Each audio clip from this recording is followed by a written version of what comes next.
নমস্কার বন্ধুরা, তিলোত্তমার ঘরকন্যা সবাইকে স্বাগত জানাই। একদম আজকে বৃষ্টি স্নাত দিন, তো সকাল থেকে আমাদের এখানে প্রচুর ঝিরিঝিরি করে বৃষ্টি হচ্ছে। চলুন এই যে সারাটা আজকে রবিবারের দিন, কিন্তু সারাটা দিন আজকে বৃষ্টি হচ্ছে এইভাবে অঝরে বৃষ্টি। একটা ভাত খেতে ইচ্ছা করছে না, তো সুইটিকে বললাম যে ভাত খাবো না, আজকে কী করলে ঠিকঠাক হয়। তো ওই যে আজকে চিলি চিকেন হবে, রুটি হবে। তাহলে চিলি চিকেনের ম্যারিনেট করা রয়েছে, ও একটু পকোড়াগুলো ভাজছে, তাহলে ও পকোড়াগুলো ভেজে দেবে। পকোড়া ভাজতে প্রচুর টাইম লাগে, সেটি হয়েছে। হ্যাঁ, ও টাইম লাগে, তো প্রচণ্ড টাইম লাগে পকোড়া ভাজতে। তো ওই কারণে বলি পকোড়াগুলো তুই ভাজ, তারপরে আমি চিলি চিকেনটা করে দেবো।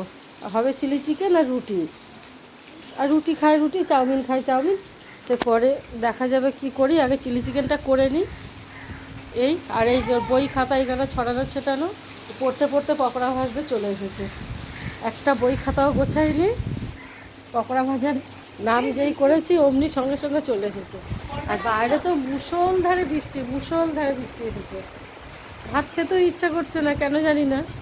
থাক, আজ পকোড়ায় সন্ধ্যাবেলার একটু কটা তুলে রেখে দেবো, আর এখন চিলি চিকেন করবো।